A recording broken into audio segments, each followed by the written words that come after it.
My original story Shadows is being made over on Webtoon. Head on over there for chapters every month, and while you're at it, subscribe, leave a rating, and some feedback.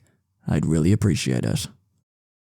Finally, some good fucking comedy. Everyone is so fucking dumb.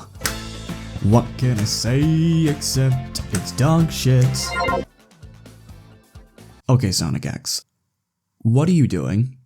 How can you have such a good first episode and then give me 2 episodes of some of the most blood-boiling, stupid bullshit I've ever had to experience? Why? What did I do to deserve this? Is there some kind of cardinal sin that I have to confess to that will save me from the horribleness that was this absolute dumpster fire of a saga? Why was this arc so fucking bad? I'm kinda getting to a point in this video where I'm starting to almost repeat my criticisms, so considering how short this arc is, I'll just boil down my analysis to a few sentences. The humans should have never trusted Eggman. When has he ever done anything good for this planet? What made you decide to suddenly start trusting him after he's A. fought your military multiple times and won, B. unleashed a water god onto your city, leaving it completely destroyed and then just leaving, or C. broke into your top secret base, stole your most secret weapon, blew up the top secret base a little while later, and blew up part of your fucking moon as a mere threat to make you guys surrender? I could understand if they tried to pull this shit around the first arc, but after over 30 episodes of Eggman's bullshit, this is just ridiculous. Also, you guys have scientists, right? How did you hear Eggman say that the moon is not moving and not think that that's a little bit odd? How did you not figure this out before the nature-loving blue hippie? It just bothers me so much that despite having mountains of evidence to the contrary, the humans just decide that Eggman is good now, and don't see his sudden redemption as anything but suspicious. Everything that happens to you from here on out is completely deserved. You're all dead to me. The comedy is 9 times out of 10 awful. The jokes either don't hit their marks or go on for way too long to a point where you are aware that the people making this story had to add in filler to keep the runtime going. Otherwise, this arc would have just been 1 episode. And everyone distrusting Sonic for the second time after everything he has done to keep you guys alive, from the maniacal scientist with a boner for domination, the Godzilla monster to the space Godzilla monster, and after everything you've fucking been through with this nature-obsessed stoner, is now just plain cruel. The fact that you guys even need to question Sonic's motives when it comes to destroying the towers, it's so horrible. How Sonic has not snapped at any of you up to this point is just beyond me. You dumb fucking cretin, you fucking fool, absolute fucking buffoon, you bumbling idiot, fuck you. However, there is a silver lining to this saga. There is 1 episode that saves this entire arc from being inexcusably bad, because in episode 39, Sonic X introduces Espio, Charmy, and Vector, better known as the Chaotix. And you have no idea how much I love these characters? The Chaotix is where Sonic X's comedy completely shines in every aspect. I honestly can't tell you how much fun it is to just watch these guys work together and bounce off of each other. It's like comedic gold. Here's why. When a character in Sonic X tells a joke, the reaction is usually a deep sigh, a small chuckle, or a genuine laugh from me, because the characters that tell these jokes aren't usually made to be the comic relief. So hearing someone like Amy suddenly making a 4th wall joke out of nowhere just comes off as very jarring. With the main cast, many of the jokes range from being genuinely funny to just being way too forced, even to a point where some jokes drag on for way too long, completely destroying the once great punchline. This is pretty much how I would describe a lot of Eggman's comedy. He to me is where the comedy is at its worst. But this is where the Chaotix fixed this issue. When these characters were introduced, the show made it crystal clear from the very start that these guys serve one purpose and one purpose alone: to be the show's comic relief. So when the Chaotix tell a joke, be it 4th wall breaking, banter, self-awareness, or a weirdly planned scheme, the jokes automatically become more funny because comedy is what you come to expect from these characters. So you're much more inclined to laugh at the absurdity as opposed to pausing and questioning the absurdity. And they succeed in this department so well. Their comedic timing is incredible, their personalities work amazingly off each other, and the sense of bantery camaraderie the three of them have is just contagious. Every joke has this beautiful build-up that lands with a hilarious punchline, making the chaotix have easily some of the funniest jokes of the series. There have been episodes in the past that have made me chuckle, even laugh, but nowhere near as much as the chaotix. And what's even better is that the chaotix don't overstay their welcome. Once that episode is done, you don't see them again until a while later. The show knows that their humor, if they stayed around, would get annoying eventually. So to avoid that, they hold them off until they feel like it would be fun to add them back in, making every single time they are on screen an absolute treat. You would not believe how happy I'd be to find out that an episode has the chaotix in it. It's like Christmas came early. The episode that actually had them in them overall was also a really fun time, with the introduction of Creams' mother giving us possibly some of the most wholesome shit in the whole show.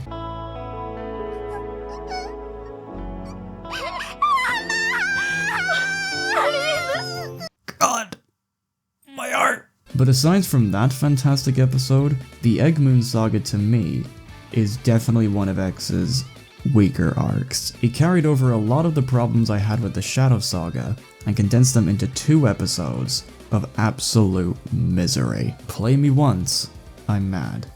Play me twice, now you're pushing it. With that quick review of the shortest arc done, it's now time for a slightly longer season, the Emerl Saga, which contain episodes 42 to 46. Oh yes, Japanese culture. Chris's parents are absolute chads.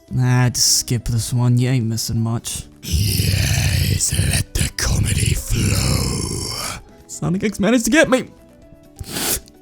They got me, boys.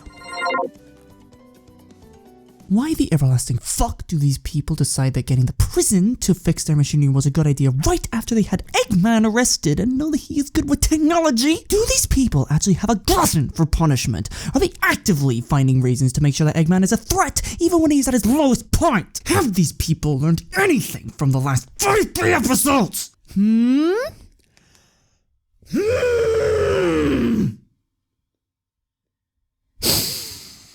Oh, thank heavens, this was a lot better than the last arc. But only for the last 2 episodes. The first 3 episodes of this arc are really hit and miss, which is quite a common trend in this show now that I'm thinking about it. They're not really terrible. I wouldn't say I was bored while watching these episodes, but they don't leave much of an impact at all. Which is quite annoying because there's character development contained in these 3 episodes that I think really should have been carried on to later seasons. The prime example being Amy. As I have said before, if Sonic X were released nowadays, Amy would be the textbook definition of a simp. So the anime decides to dedicate an episode to Amy and explore why she's so obsessed with Sonic. And knowing that her chances are very quickly fading away, how will she deal with the fact that this quest for love is one that will most likely never happen? Well, the answers were quite interesting, because in this episode, Amy gets a new perspective about Sonic that she's never really thought about. That thing being his willingness to save people being so big that he saves people practically every day. And even though he doesn't get rewarded for it, Sonic just doesn't give a shit. He does it because he's just that much of a kind-hearted guy. Sam even brings up the theory that Sonic does this saving business so much, it might be possible that he doesn't even remember half the people he's saved, and that he doesn't really understand how much of an impact he actually makes on the world. Which, when you think about it, makes a good bit of sense, and it adds a nice little layer of mystery to how Sonic sees Amy herself. Does he see her as a true lover? Highly doubtful. Does he see her as just a friend? Possibly. Or does he see her as just another person he saved a long time ago? Does he see everyone else as that? Is it possible that Sonic is just a kind-hearted druggie? This is a very interesting question that Amy doesn't really have the answer to, and this is where she finally realizes that Sonic is far more complex than what she thought. She now knows that Sonic is not this simple character that she can win the heart over. He's got far more stuff in his life to think about. This development was really good, and she even got a taste of the wind blowing through her face, not as a damsel in distress, but as a hero who just saved the day and loves the high the wind gives to her. She finally got to experience what Sonic's life is like almost every day. and the rush of the wind blowing right past her is enthralling. All of this is amazing development to finally have Amy accept who Sonic is and back off from the simping. Or if the show was released nowadays, Amy would just be a lesbian. So the moment she finally sees Sonic, all that development of Amy's character that was very well done throughout this whole episode completely fucking vanishes. How did you cross the finish line and still lose? Amy just goes right back to square one, making this entire episode and what it was meant to represent pointless. This episode could have had a lot of impact, and it bothers me to no end that it went nowhere. This arc also highlights the best example of Chris's parents really caring about their son, and anyone who tries to say that they don't after all this are actively fooling themselves. These two chads dropped everything just to see if their son was alright after he got a fever. I don't care if this is irresponsible, that shit's adorable. クリス、すまなかった。私はお前のことが心配で。パパなんか嫌いだよ。 Oh, you ungrateful Brussels sprout! However, the gold lining of this arc is, like what I said before, the last 2 episodes. Holy shit, these episodes are so good! Aside from the very stupid way they started this arc with the cast once again being bargained with a Chaos Emerald when the humans don't fucking own them. Yes, I am going to drive this point to the ground, and no, you can't stop me. There is so much that these 2 episodes do that make watching them entirely worth it. Firstly, the comedy. It really feels like they hired the writers who did the chaotix to do these episodes, because the runtime is packed to the brim with so many jokes that 9 times out of 10 resulted in me laughing very hard and having an absolute blast. Chuck warming himself up, everybody roasting Knuckles, the one-time Sam's quickly joke landed properly, the super heavyweight match, Bulkin roasting the shit out of Amy, Chris having a legitimately great moment with Danny, Sonic asking Chris to intentionally provoke Amy, Chris one-shotting his dad, E77's running joke of winning by using the Luigi strategy, and Tonic being the fucking GOAT! The jokes in these 2 episodes are some of the best jokes in the show, and my god, they were so funny. Now, let's talk about the new character that this saga introduced. Emerl. Shut up. Emerl throughout this arc showed a lot of good promise. His copying ability was pretty neat, his silent demeanor was quite interesting, and him being cutesy around Cream was some adorable shit. Makes characters objectively better. He may have never spoken a word, but his development from evil to hero was quite solid, and I'm very happy to say that instead of having great development and then having that vanish once it was about to hit its peak like Amy, Sonic X gave Emerl the climactic ending his character deserved. Once he went corrupt after winning the Chaos Emerald, Emerl wastes no time in absolutely leveling not just the tournament area, but the entirety of the city, attacking everything that moves. And not just that, when the Sonic cast try and fight him, Emerl does a great job at showing off his copying ability and wipes the floor with all of them, taking everything that they were good at and throwing it right back at them. He was one of the only Sonic villains in this show that actually made me feel a little intimidated by the sheer power he has over the heroes. The show has a good idea and is giving it the execution it truly deserves.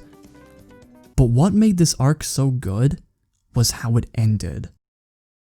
Sonic and the gang, despite their best efforts, cannot fight back against Emerl. He's an immovable wall being hit with unstoppable force. He's an enemy that they have never faced before. For once, relying on their best abilities completely shatters their hopes of winning. So, the only way he can be beaten is if 2 characters work as a team.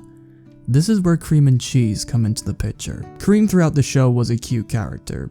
That was basically all she was. She and Cream were the pureness that made everyone act the best, and she is so cute she can even make robots feel emotion. She was the Sonic cast's little ball of sunshine. So the fact that Sonic X made Cream, a character that up to this point had never thrown a single punch in the entirety of the show, be the one that kills Emerl despite her best efforts, was an idea I never thought they would go with. Taking the most pure and lovable character in the whole anime and having them do something as heartbreaking as taking a corrupt friend's life was a moment in Sonic X that actually made me shed a few tears. I won't lie, this moment hit me really hard. Everything from the animation, the voice acting, Cream trying so hard to get to Emerl but can't, her screaming his name as she lands the killer blow, the imagery in the flashbacks showing the time that they made flowers together, and Emerl copying Cream's tears right before he blows up, all combined into a moment that is one of Sonic X's best. Guys, I really can't stress enough how good these 2 episodes were. They may just be your typical really short tournament arc, but the ending makes it something truly special, and it makes me very annoyed that the show doesn't have this amount of quality all the way through. Because at long last, some of the flaws that were in the earlier arcs are now being taken out and replaced with actual good shit. Very good, Sonic X. I'm impressed. With 2 of the mini arcs done and reviewed, it's time for the one that I have to slog through before I get to the grand finale. The Homebound Saga, which are episodes 47 to 52. Eggman does the worst kidnapping job in history. Objectively perfect because Sonic fucks! Amy is a simp. Chris is a downright psycho. I'll talk about this later. Oh, that song. Oh, my heart. Okay. I can do this. Watch me. I'll do it. I won't lose my mind once. This show can push me, but not now. No, not now. I'll do it. I'll go through this entire part of the review without raising my voice once, starting now. Now then, moving on. The first 2 episodes of this arc goes back to typical Sonic X fashion of being unmemorable, pointless schlock. They tried to do the story of there being an old ancient civilization that once was amazing and has technology far beyond that of modern times. It got destroyed, is lost into the sea, yada yada yada. You've seen this story a million times before and they don't make much changes here. It's as predictable and as boring as you can get. I swear to you, I've seen this show like 3 times and I still barely remember what happened. Giant mechs? Check. New metal that was never discovered before? Check. Also, come on. Calling this place Marasia?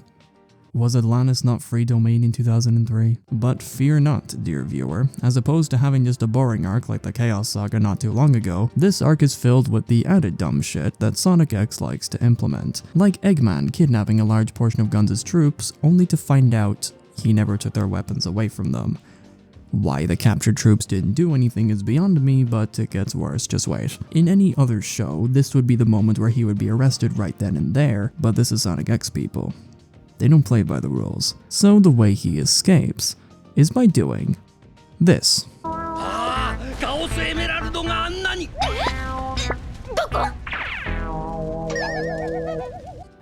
I have seen Looney Tunes shows that are more consistent than this. I was watching this alongside a friend, and he actually pointed out a plot hole that went right over my head the first 2 times I watched it. The way this story kicked off was that, in a nutshell, Knuckles found this very ancient map that leads to the lost continent of Marasia and contains the location of the world's belly button. This map was then sent to a museum to be studied. This map was then posted online for all the world to see, which was how Eggman was notified of its existence. Eggman then sends Boko and Deco to get the map.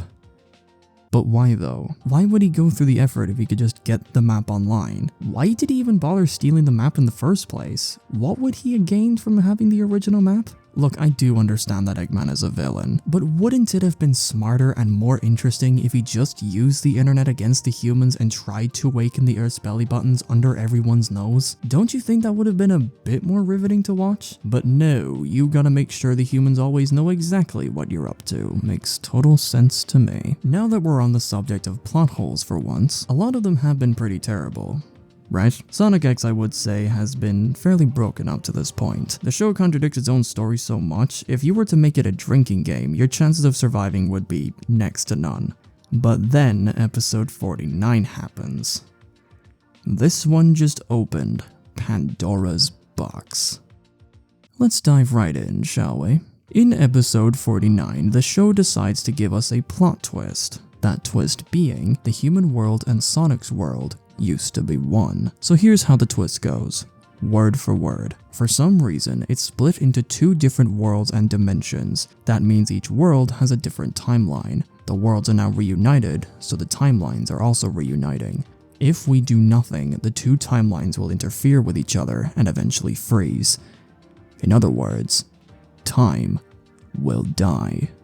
And the only way to fix this disaster from happening is to have all the emeralds again and build a machine that can use chaos control and send everything home. Let's unpack this, shall we? My first question is, why is it that it has only started happening now? I ask this because of one character, Eggman.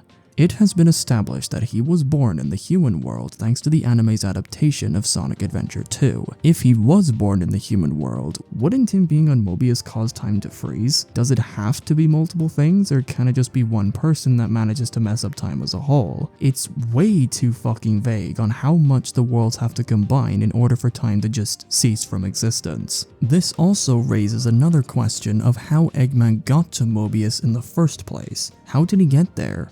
When did he get there? How did he even know of his existence from the start? That's some pretty vital information, but the show just never explains it. So I just have to assume that either Eggman's existence for some reason doesn't count, or that more realistically, the writers just kind of forgot that twist from the Shadow Saga and moved on like Eggman's existence doesn't completely contradict this new narrative. In addition, this makes Shadow's appearance very strange, because if Mobius and Earth were split up, how in God's name did they manage to make Shadow look like, well, this? It was wildly convenient that he looked somewhat like Sonic from the game before, but now it makes no sense as to why exactly he looks like a Mobian, when Gerald Robotnik most likely had no idea that they even existed. What, did Maria want a persona or something? Nani the fuck? And lastly, the Chao. Don't they count as well? Wouldn't their mere existence make time die because there are loads of them on Earth? Or are Chao that special breed that somehow exist both on Earth and on Mobius? When I really thought about it, this whole separate world bullshit makes no sense. I understand that they wanted to come up with a reason to make Sonic and the boys go back to their world, but the questions it ended up raising destroyed all of the stakes this twist wants to have. There is also Chris, being the world's biggest creep and quickly becoming the most unlikable character in the show, but I'll hold it off for now. He'll get it soon enough. So to recap, episode 47 to 49 have been a mixture of dumb and boring adventures, with the only real good thing being Tonica being an absolute Chad and waving around the biggest of dick energy. But then, we reach episode 50.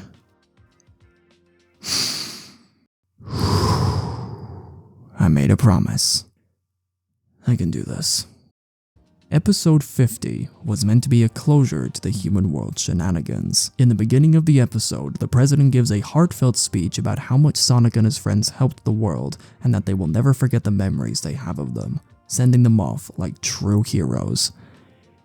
Intentionally leaving out that time they distrusted Sonic not once but twice, one being done by his arch-rival and enemy to the world, constantly getting in his way and taking ownership of the Chaos Emerald, something that never belonged to them in the first place. But like episode 50 being a closure to the human shenanigans, be happy lads, because episode 50 is now the closure of this running joke. Not only does this speech come off as super fucking fake after all I have seen the humans do to our heroes, the people of Earth have one final trick up their sleeves. That comes in the form of a last-minute villain, a general who wants Sonic and Eggman destroyed so that humankind can go back to the way they were. I could have mentioned this plot point in the last arc because that's where it started, but I decided that I would save it for this one because this is where this whole storyline gets a conclusion, plus it wasn't important to the last saga. Back in episode 43, the storyline went like this. People were becoming more and more influenced by Sonic's fast, carefree attitude. Jogging was becoming more popular. People were relaxing more and more. World records were being broken left and right. This new phenomenon was titled the Freedom Movement. The general's motivation is that Eggman isn't being taken as seriously as he should be, and that people are getting more and more lazy thanks to Sonic. So that's why he wants both of them gone. While it may seem that the people were getting lazier, the fact that world records are being broken to a point where the number of records broken became a record in itself kinda contradicts that. You can't exactly say that beating the fastest times were done out of laziness. Though hey, the person in first place was white, so What do I know? Also, since it has been shown what can happen if they leave the prison to do the handiwork, I'm sure the people learned the risks of that and went back to work. So this villain being here is not only really weird filler, but it concludes a storyline that was already kind of over. The timeline twist tried to use the freedom movement as evidence of the time stagnation shit, and that just makes no sense at all. Like, oh no, people are becoming increasingly more chill. That obviously means that time is slowly dying around us. Kind of a leap in logic, but alright. But this closure wasn't the worst of what episode 50 had to offer. Oh, no. Strap in, ladies and gentlemen. Do you want to know why I promised not to raise my voice at the beginning of this part? This was the reason. After getting the chip from Eggman that will complete the machine to get them home, because Eggman somehow knew exactly what to build for Tails and Chuck without even knowing they were building such a device, but whatever, the machine manages to work and all the Sonic characters are sent home. Emotions are high, character arcs get closures, and everything is looking to be bittersweet. I'd be lying in saying that some of the scenes didn't make me almost tear up. So far, it's fairly good. Right now, this is a good ending to this story. And then, it's finally time for Chris to say goodbye to Sonic. This is it. This is meant to be Chris's moment. After 50 episodes of being with Sonic, Chris finally has to let Sonic go, symbolizing the end of his character arc. And all was going well. But instead,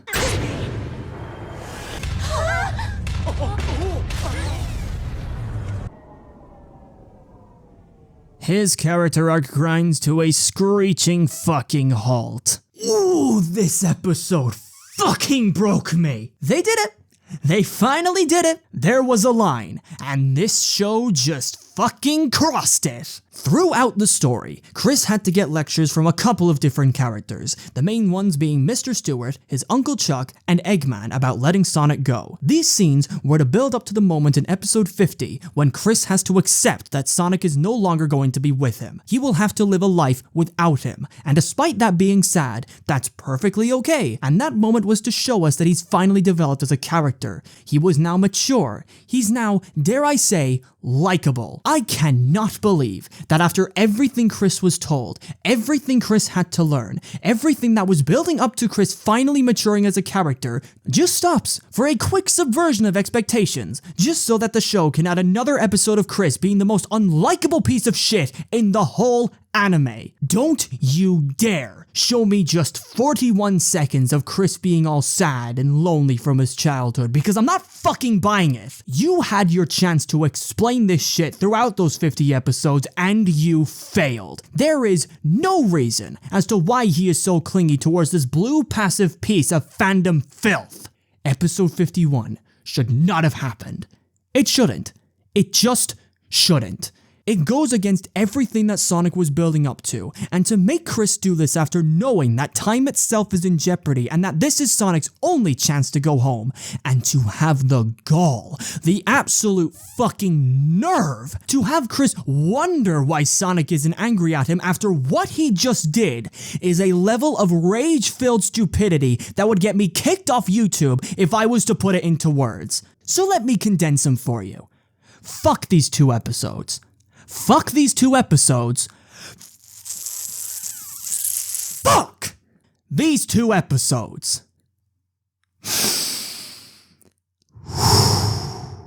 Alright, I'm good now. I'm good. I'm good. All is fine. All is ripe with the world. At least, after this dumpster fire of 2 episodes, I can at least talk about episode 52, which, to be honest, is fairly well done. Episode 52 has all the jokes. It has all the wholesomeness. It has all the characterization that makes me like watching the show when it's good. And Amy's reaction to Sonic coming back, while still a little bit simpish, actually hit me pretty hard, with the song being one that hits me in all the right feels.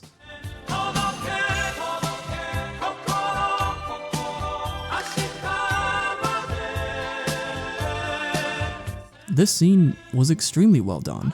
I might not agree with the Son Amy ship, but I can see why people find this as evidence to the thing being official. It's an adorable scene. It's all around a decent ending to what is, in my opinion, the worst saga of the whole series. And we're at the final stretch. It's now time to review the saga that made Sonic X go from okay in some people's eyes to something that ended up being pretty good. That being the Metarex Saga, which are episodes 53 to 78, making this the longest saga out of them all.